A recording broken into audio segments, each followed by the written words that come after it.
Welcome to Israel Now News. I'm Rebekah Roberts. And I'm Yochanan Elrom. In our top story, U.S. President Donald Trump has fulfilled his campaign promise to deliver American weapons to Israel as the Jewish state continues to fight for its very existence.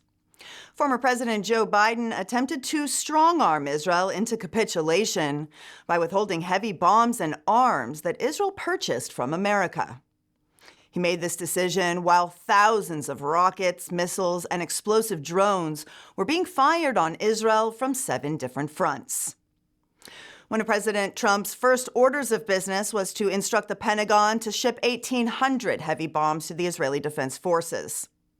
The arrival of these much-needed weapons was hailed as a major turning point in the war.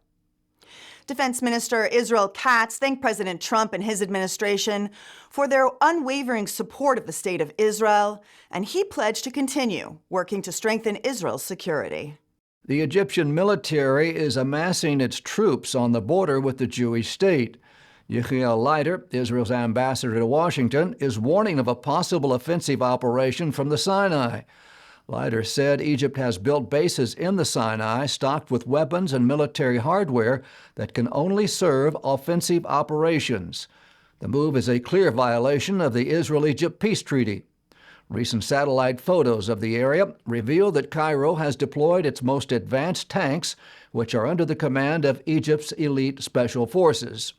Egypt has also reportedly constructed 3 new airfields and dug massive tunnels in the desert bordering Israel. The intel suggests that Cairo is currently operating bases that could house 180 battalions in the Sinai. That's 4 times the amount allowed by the 1979 peace accords. This troop buildup comes amid heightened tensions between Egypt, Israel, and the United States.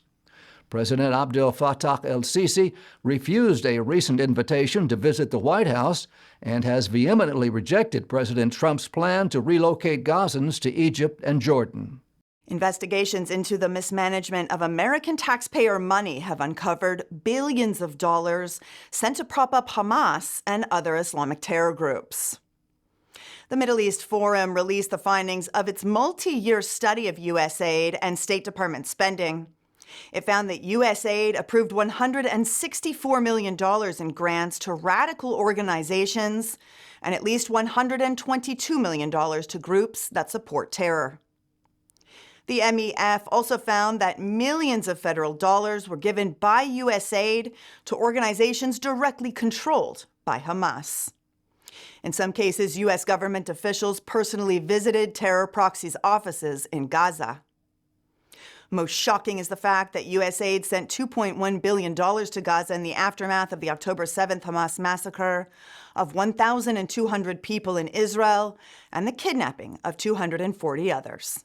Israel's Foreign Minister Gideon Sa'ar hosted a delegation of U.S. senators in the Knesset and briefed them on the worrying developments regarding Iran's nuclear weapons program.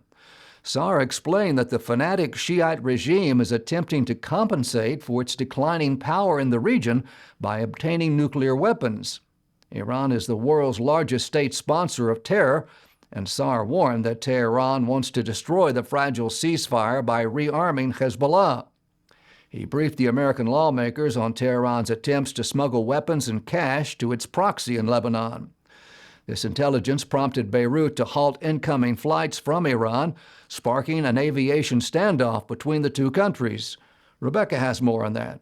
Yes, Yochanan, tensions between the Lebanese government and Iran soared to new heights last week when Lebanese aviation authorities barred inbound Iranian flights from landing in Beirut.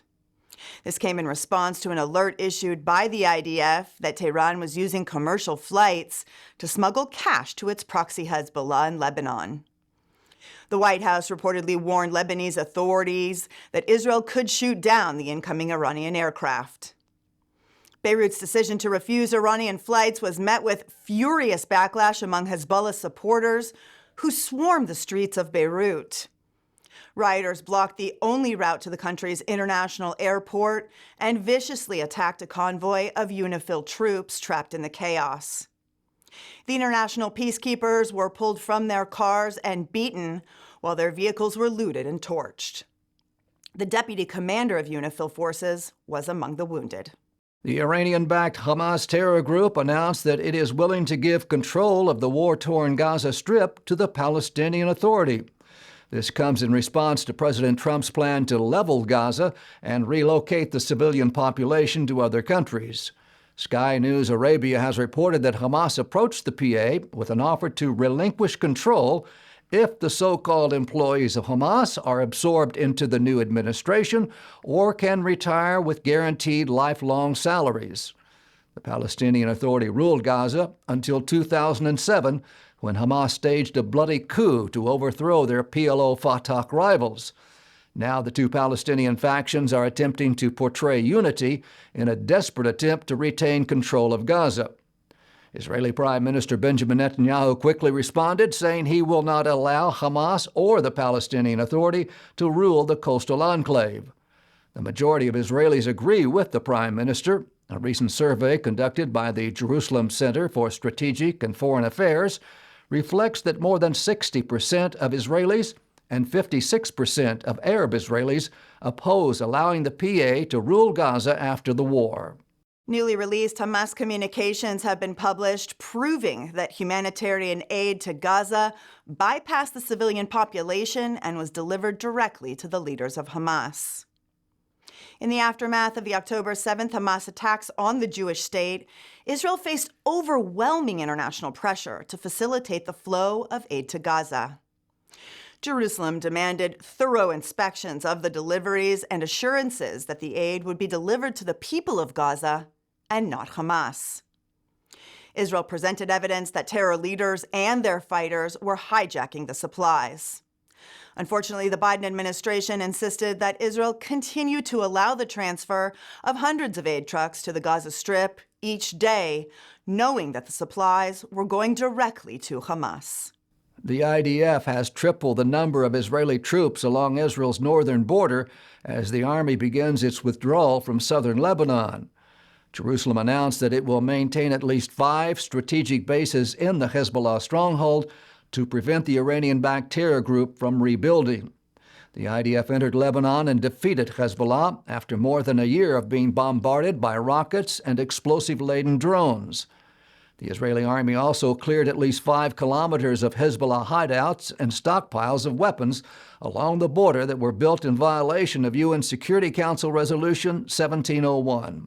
Rideshare giant Lyft has announced its partnership with Israel's Mobileye Advanced Driving Assistance Systems to launch a fleet of robotaxis in the United States. This alliance aims to facilitate the widespread commercialization of autonomous vehicles. Lyft CEO David Reischer announced the collaboration, saying Mobileye's full-stack technology is an important part of making autonomous fleets Lyft ready. The robotaxi program is set to launch in Dallas, Texas in 2026. U.S. President Donald Trump has announced the establishment of a new U.S.-India trade route that will pass through Israel. Indian Prime Minister Narendra Modi and President Trump said they agreed to work together to help build one of the greatest trade routes in all of history. According to reports, this revolutionary commercial trail will run from India to Israel, then to Italy, and on to the United States, connecting America's partners by ports, railways, and undersea cables. The Sanhedrin Rabbinical Council in Jerusalem has sent a letter to U.S. President Donald Trump, thanking him for his initiative to establish an office of faith in the White House. The rabbinical panel extended its heartfelt gratitude to the president for his decision to bring faith to the forefront of American and global culture. They said that this is an important step towards restoring moral values and spiritual leadership around the world. In 2017, during President Trump's first term, the Sanhedrin minted a special coin featuring images of President Trump and Cyrus the Great. They said that, like Cyrus, Trump was chosen by God to fulfill a divine mission. The Republic of Fiji is working to strengthen its bilateral ties with the Jewish state. The South Pacific island announced that it will establish its embassy in Israel's undivided capital, Jerusalem. Israeli Foreign Minister Gideon Sa'ar recently met with Prime Minister Sefeni Rambuka on the sidelines of the 61st Munich Security Conference. They discussed deepening their partnership in several areas, including agriculture, security, and peacekeeping. Fiji and Israel established diplomatic relations in 1970, and since then the countries have collaborated on a variety of projects.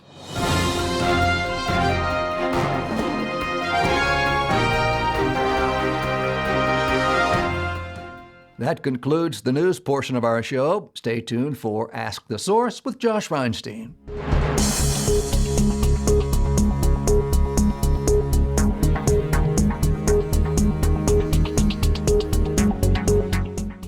Hello and welcome to Ask the Source. I'm your host, Josh Reinstein, and we're here in our beautiful studio in Jerusalem. My guest today is David Sussman. He's the host of Land of the Bible. David, thanks for being on the show. I appreciate the opportunity, Josh. Thank you. Well, it's coming back to Daystar, Land of the Bible, the Hour of Israel. We got Israel Now News, Land of the Bible, a Daystar original series. How exciting is it to have Land of the Bible back? You know, Josh, it's unbelievable. I mean, first, the original 52 episodes that we produced were phenomenal, and it took people on a journey through the land of Israel.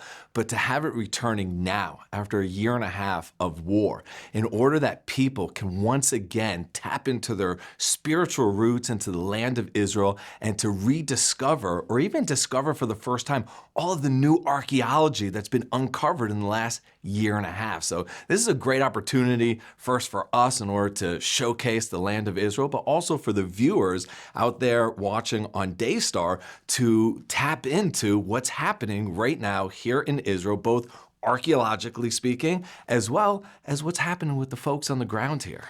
They say timing is everything. We got the flights coming back, expecting a lot of tourism coming back to Israel. There's a lot of pent-up demand. How can the show Land of the Bible help people plan their next trip to Israel?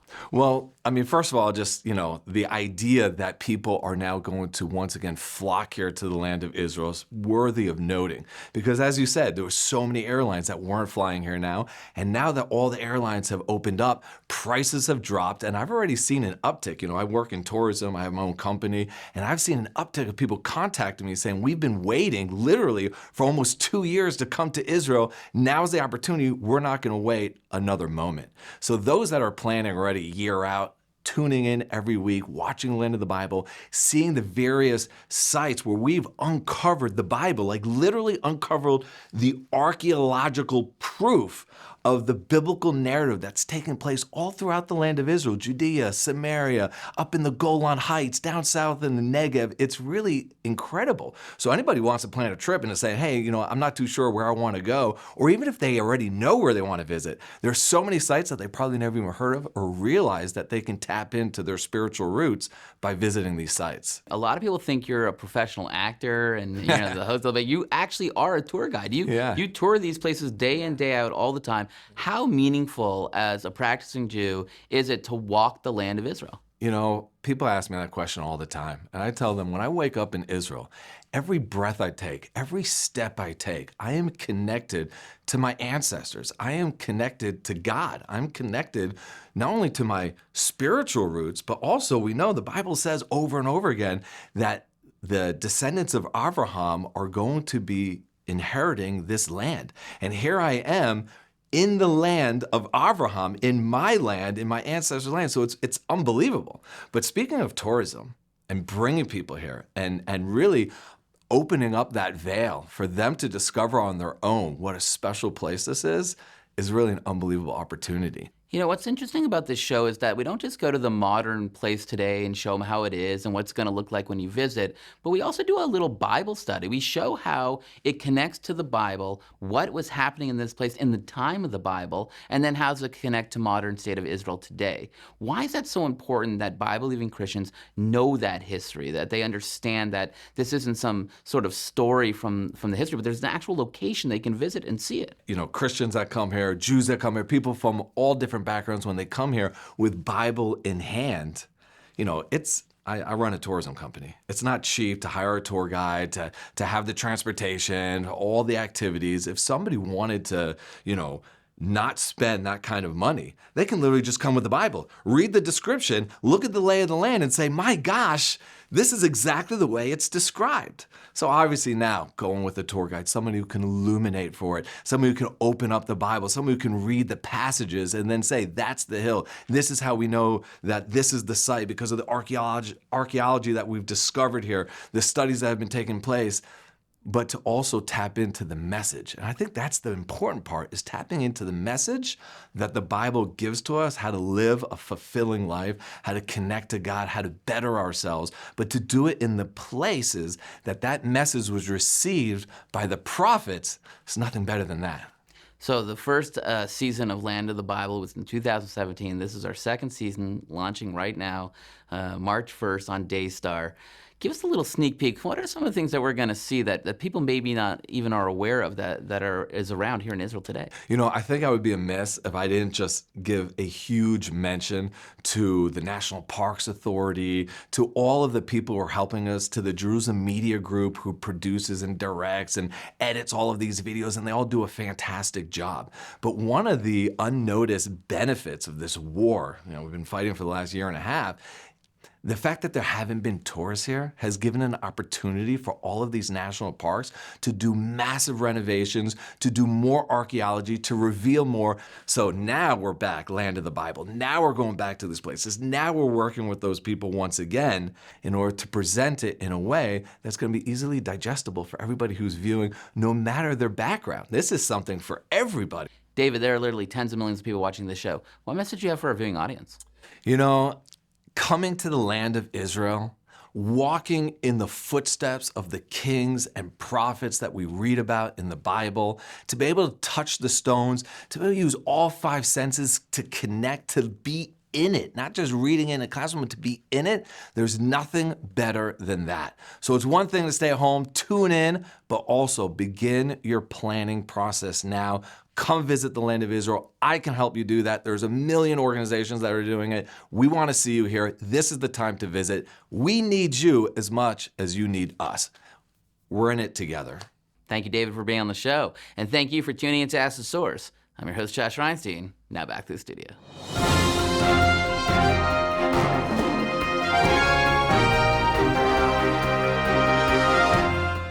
And now the truth from Zion.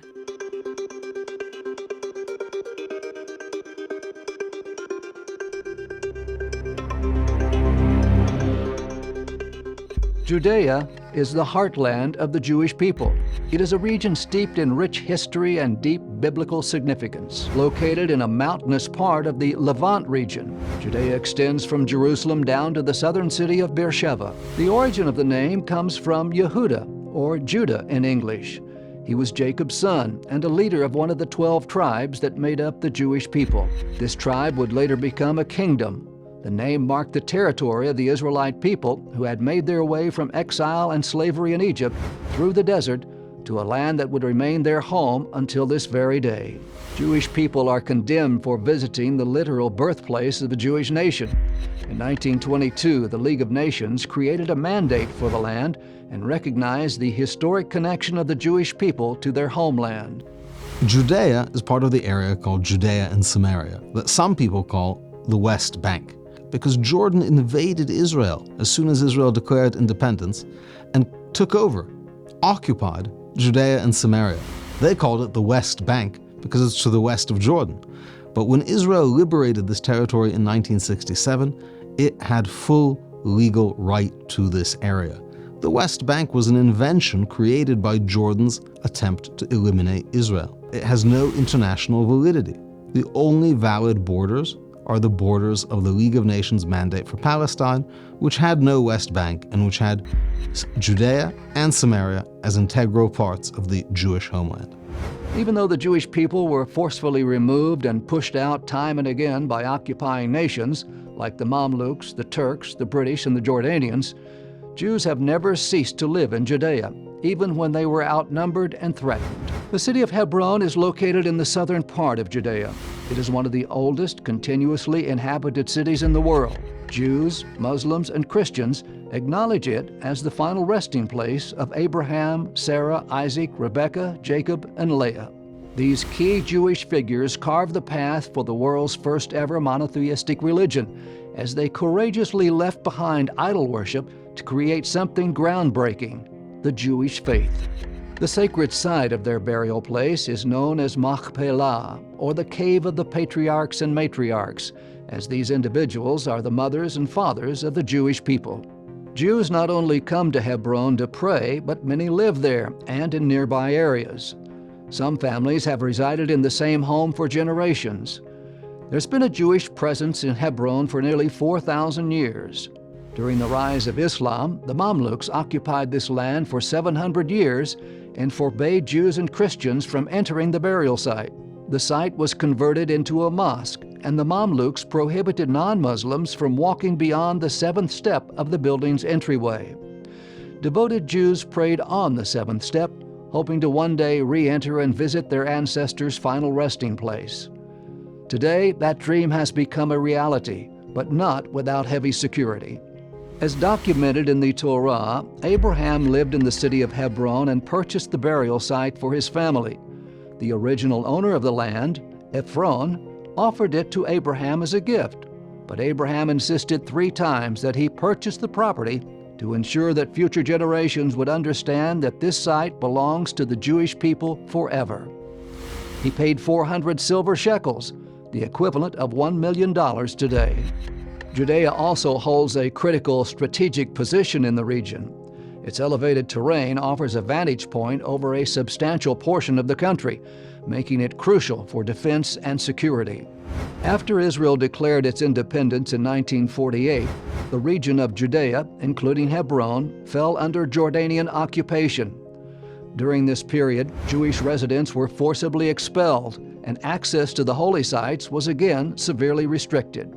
In 1967, during the Six-Day War, the Jewish people once again liberated this holy land. However, today, the international community is harshly critical of Jews living and praying in the biblical heartland of Judea. Time and again, the Jews in Judea are threatened, physically assaulted, and continuously asked to leave and make way for Palestinians to create a state free of Jews. In addition to Jerusalem and Hebron, Judea also includes the city of Bethlehem and territory extending all the way to the Dead Sea. Today, anti-Semites falsely accuse the Jews of being foreigners in this region, but the Jewish people know their history and their God-given right to Judea, Samaria, and all of Israel, the land of their ancestors.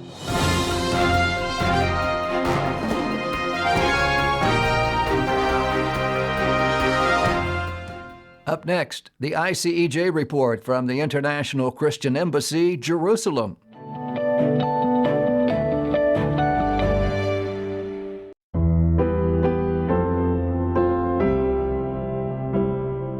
I'm standing in front of a sign for the Shikmim neighborhood here in Kibbutz Be'eri.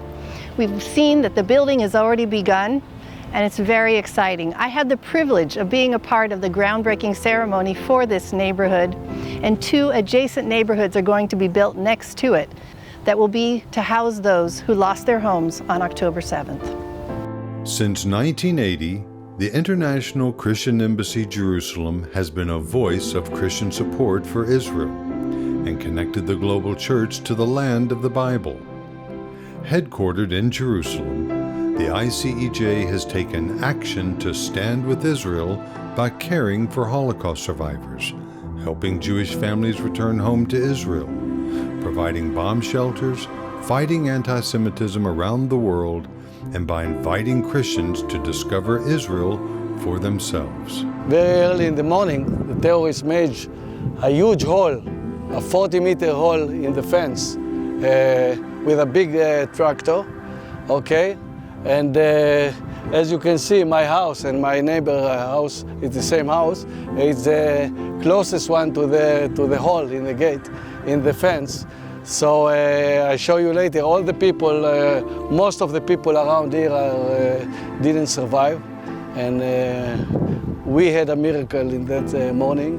We survived. Right now I'm living in a small hotel in Tel Aviv. Coming every day here to Beirut to work and to show the people around.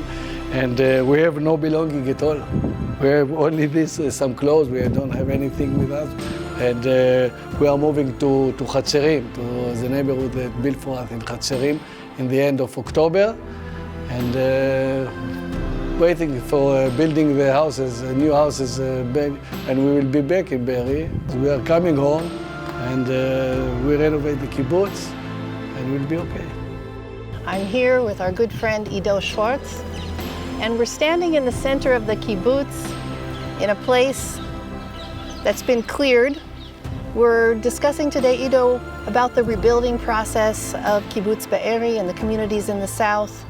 Tell us a little bit how it's going. So, we are now in the heart of Kibbutz Be'eri, where the educational campus was standing. Behind us is one of the kindergartens.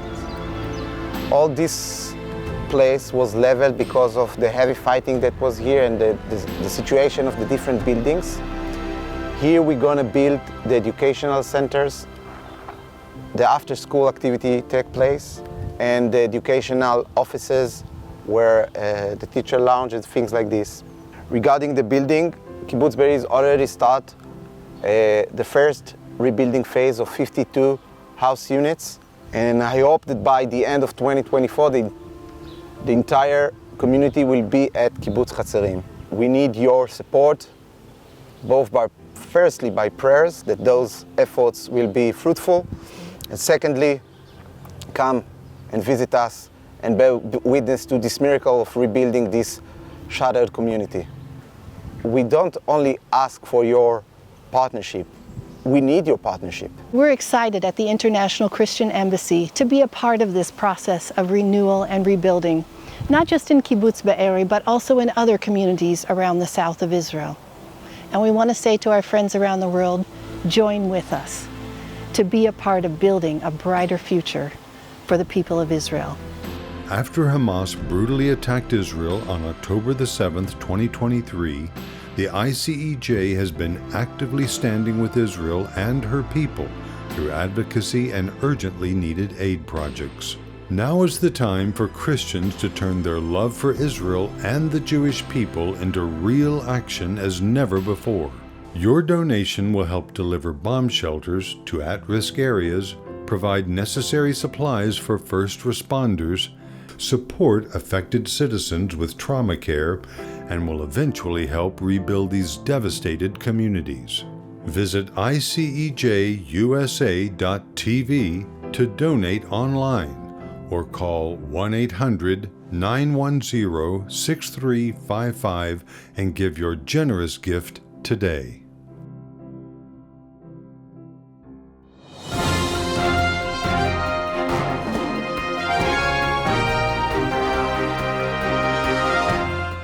That's all for this edition of Israel Now News. I'm Rebekah Roberts. And I'm Yochanan Elrom, reporting from our studio in Jerusalem. Join us again next week for all of your Israel updates.